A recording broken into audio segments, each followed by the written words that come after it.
And so we noticed that in the business events, we didn't get to see graphic designers, developers, the creative minds behind all this. And then vice versa, she was saying, in the creative events, very artsy and everything, but they lacked the business conversations and how to get funding and scaling and how could I sell my art, how can I go into this brand and all these different things. So we started noticing that business and creativity is a symbiotic relationship.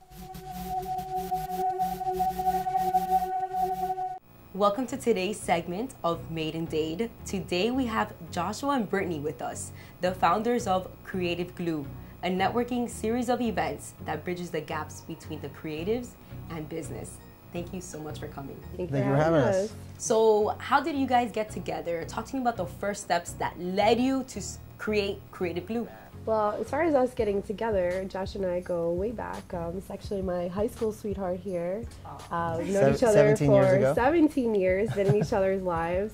So naturally, you know, between relationship, friendship, everything, we're like, okay, what can we do, you know, from a professional standpoint, make our dreams come true and help each other, help the community, help, you know, other entrepreneurs and business owners and organizations. And so we started to see a need based off of events that we would attend, and it just sort of kind of like blossomed from there.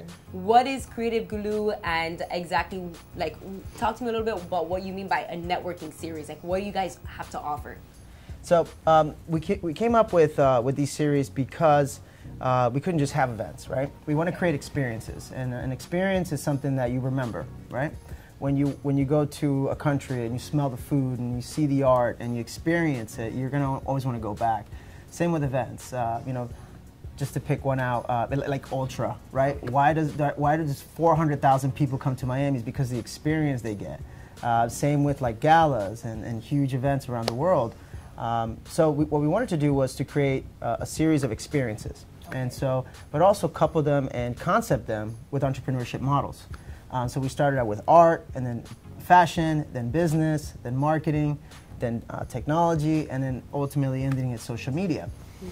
And if you remember, what we tried to do is to bridge that gap between business and creativity with these districts. And so we coupled them specifically with these concepts. So we did Wynwood Art, Design District Fashion, Brickell Business, Midtown Marketing, which is our next one, Downtown Technology, and then we ended in an all-white party in South Beach for South Beach social media. Doing your research, tapping into your resources, using your network, those are things that you recommend. Is there anything else that you would recommend to somebody who's like thinking of starting their own venture or something similar to what you guys are doing? I would say just take the leap.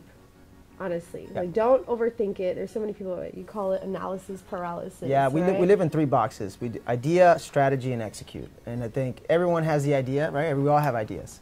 Only a few people put it in strategy. And then what happens is you're trying to perfect it so much that you get analysis paralysis. And what happens is you don't move because you're like, oh, it's not perfect, or I find the right color, or I don't think I can get investment, and I can't do this. So what happens is you're stuck, and you never actually execute. And Brittany said, you know, if you don't take the risk, there's an old saying, you know, if the things you regret most in life are the risks you didn't take. And when you're back at 60 and 50 and go, you know what, I should have started that. I should have, would have. Yeah. Don't be that. Just take the chance. The worst that's going to happen, they say no. Big deal. Yeah, and then you move on. Go on to the next, or then hit them back up. No doesn't mean it can never happen again. Edison, you know, we can go back to what, you know, Thomas Edison did. He failed the light bulb 1,000 times, and in 1,001, he discovered it. So how do you guys make money from creating these events? So, I guess a tip that I would give all the entrepreneurs out there is you don't necessarily have to start with your own money. It's an old saying, use other people's money. It's true. Companies have very specific budgets for these type of things. If you are a nonprofit, there's specific grants and there's specific funding for those specific grants. We were helping our friend the other day, and she's a holistic women's coach. So go after, you know, women's funds, women's scholarships, women's grants, holistic practices. There's a lot of money out there. And then for the profit side, there's these huge companies that dedicate millions and millions of dollars to very specific causes. They need their tax credits, so they rather give that to somebody in the economy than actually giving it to the government. And it helps both. So the government says, cool, you did that, great, here's a tax credit. Everybody kind of wins. Well, thank you guys so much for coming. I've learned so much about Creative Glue and what you guys are doing, so I think it's incredible. Leave a comment and subscribe to our YouTube channel, and we look forward to seeing you soon.